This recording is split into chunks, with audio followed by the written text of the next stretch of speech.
Welcome back to the show, everybody. We hope that you found our show because your algorithm put it right in front of you.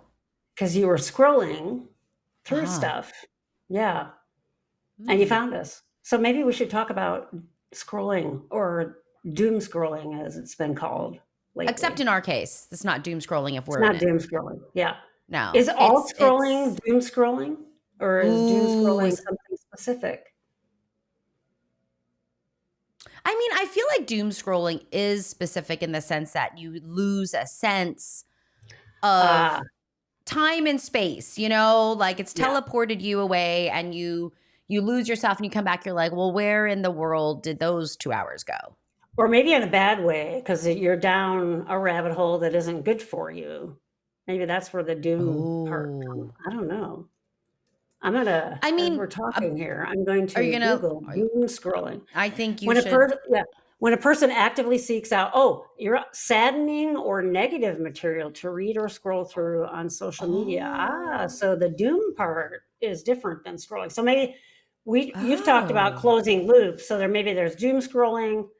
There's this idea of just sort of scrolling and losing time, and then maybe need to close loops, addiction. Yeah. There could be all those kinds of things in there. But yeah, the doom scrolling, I was wondering as we went on air, did a lot of that start during like the pandemic, the doom part of it, somehow being addicted to like negative content? That's not something or the elections? Or the elections. Before that? I mean, we're, Dana and I, I feel like so dumb saying this, but like we're from the United States. For those of you, we do have listeners that are not from the United States. That's true. Who couldn't figure out from our sexy North American U.S., because I'm going to take Canada out because I don't say, well, actually I do. My Midwest, slightly Canadian accent does come out sometimes when I say the word salad. And my wife's like, what did you just say? Salad? Okay. Or my relatives that would say boat and about instead of about. Oh, yeah. You know. Yeah, it doesn't take me too long to get that right back. I just have to visit. I have to be in Canada for like 7.3 days, and then it comes back to me. But I need to be there for that long in order for the only thing that comes out for me is sorry and toque.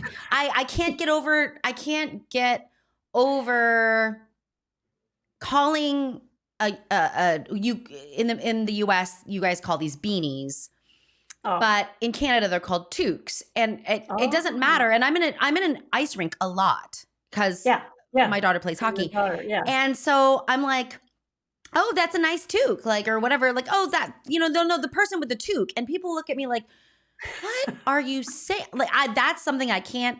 Tons, love you, tons, totally, tons, TONNES, tons. Yeah.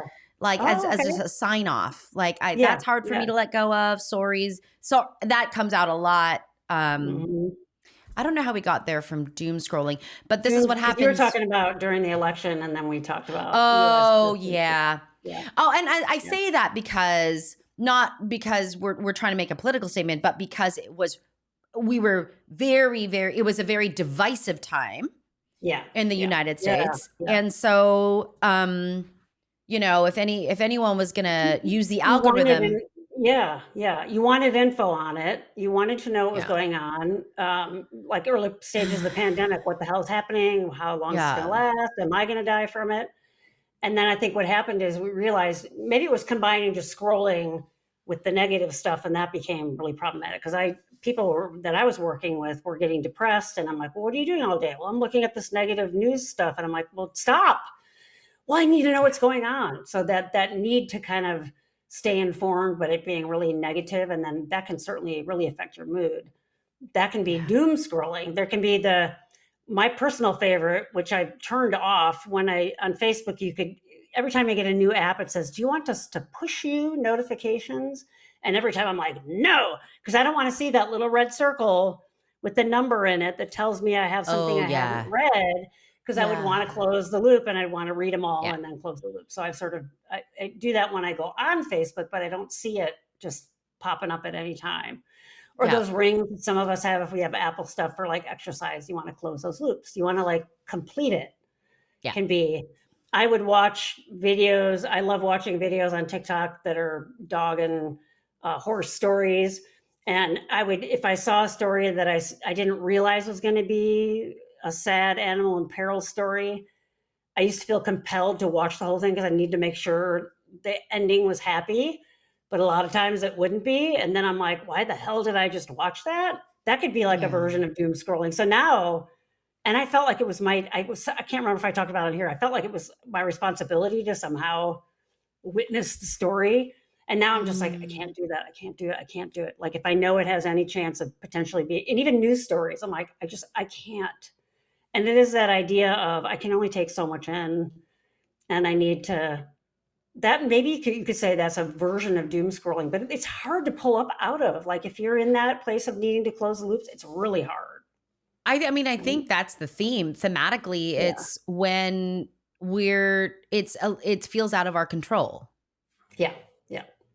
Yeah. And there's actually learning theory that covers this, right? So we all learned in grad school the schedules of reinforcement. So if you do something and you get a reward for it, you're more likely to do it again. And if every time you do something, you get a reward for it, you're going to learn that behavior faster. It's like when you're teaching your dog to give their paw, you reward it every time.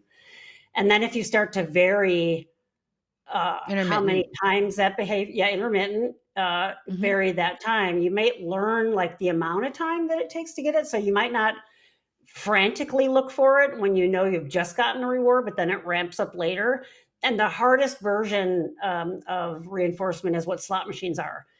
It's called variable ratio. So you never know how many times it takes. You could get rewarded in one pull of the lever, you could get rewarded in 10 pull. And that one actually makes you want to do it more. And that's what I think social media is like, and that doom scrolling and the closing the loops. It's that variable ratio reinforcement. You never know what it's going to take to close it, except that you know when you finish it, you feel better, you feel complete. And so that there's reasons they want to push you notifications because they know you're going to want to do that. It's a totally human nature thing, not just neurodivergence. That I think they, yeah, and I mean it's really clear. I mean we've had multiple documentaries on this and other things, pieces on this of how software developers absolutely use brain science in order to hack people's brain to stay on the platform for as long as possible. That is really, really clear. I mean, this is why we're so worried. I get very worried about young brains that are exposed to social media, and that there needs to be, I mean, I honestly feel like one day social media or phones are going to come with that same warning label as cigarettes. Oh, yeah. Yeah. I totally agree.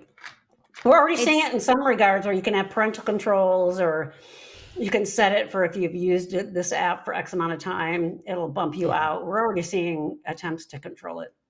And I think you make a really good point, but a new mind, a child's mind.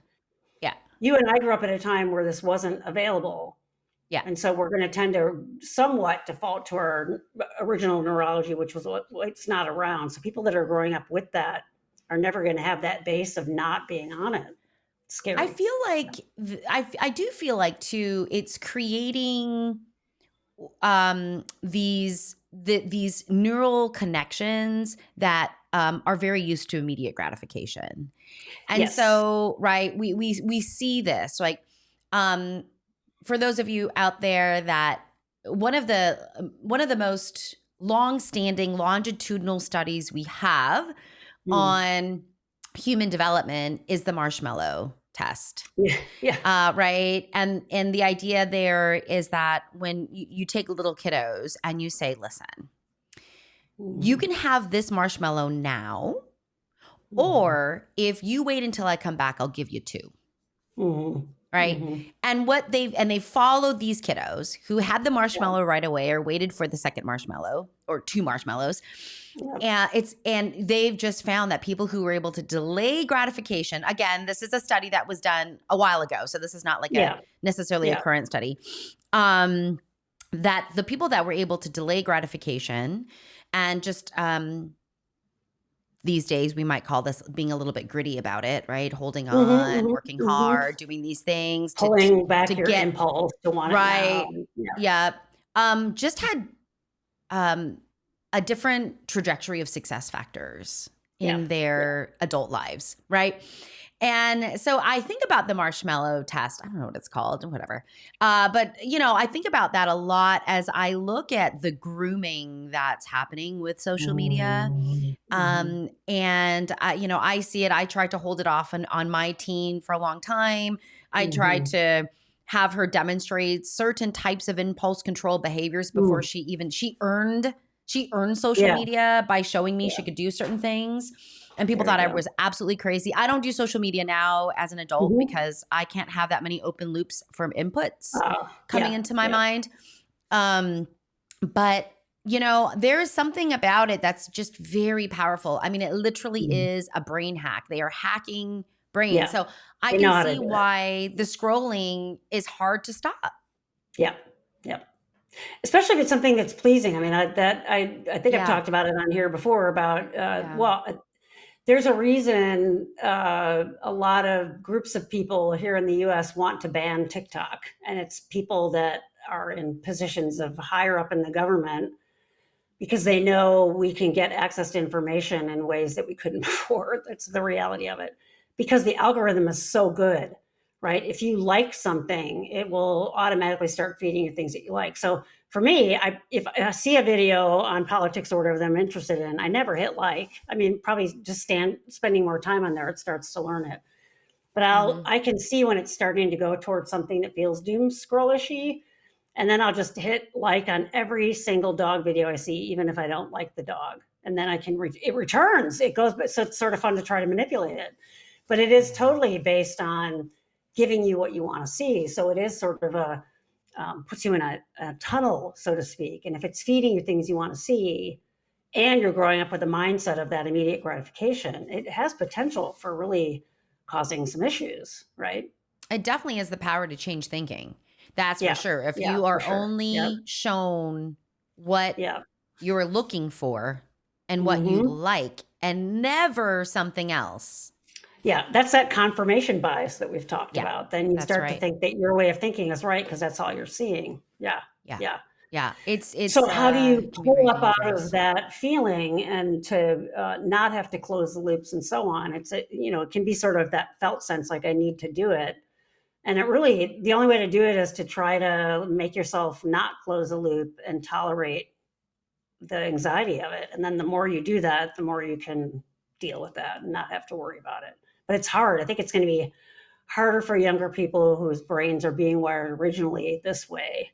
And, I've heard people try other tricks like, they set a timer so they can pay attention to how long they were on there. And it's really, drawing awareness like, oh my God, I can't believe I do that for an hour and a half. Are you kidding me? An hour and a half, I could have been doing all these other things.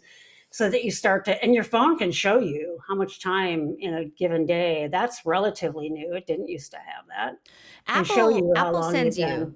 Yep. I mean, my Apple phone sends me how much screen time I've had. Every week. Yeah. So you can actually, if you want to pay attention to those things, that's the best way to do it because that's going to sort of get in those cracks in terms of each time you go on that and you have in the back of your mind, oh God, I was on there 7 hours last week or whatever it is.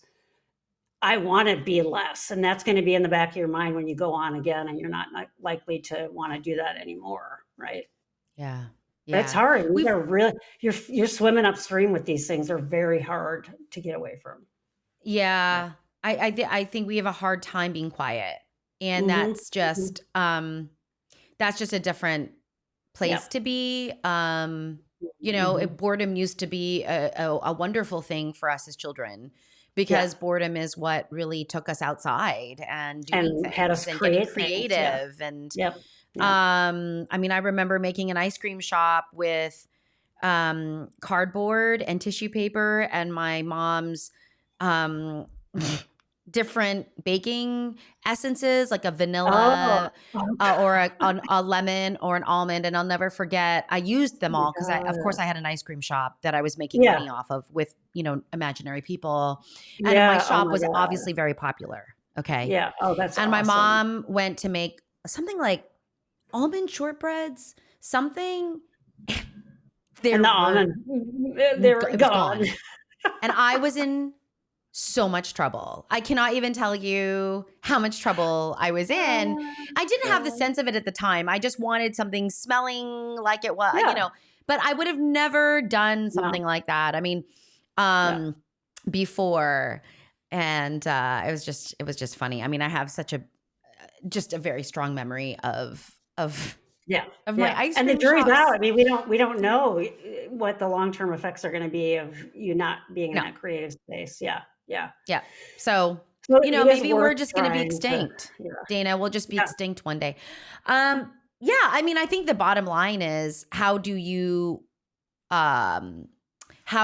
stay in control of yourself?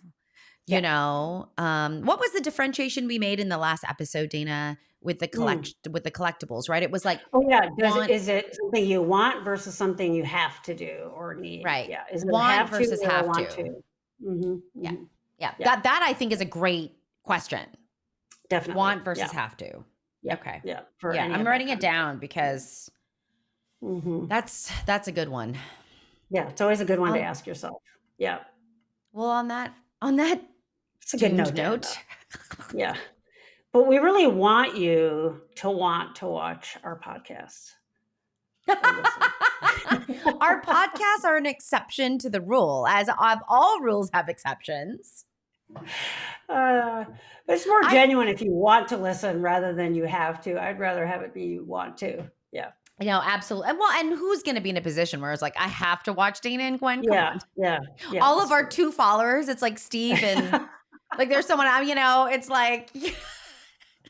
We're going to hold a gun to your head and make you watch this. Yeah.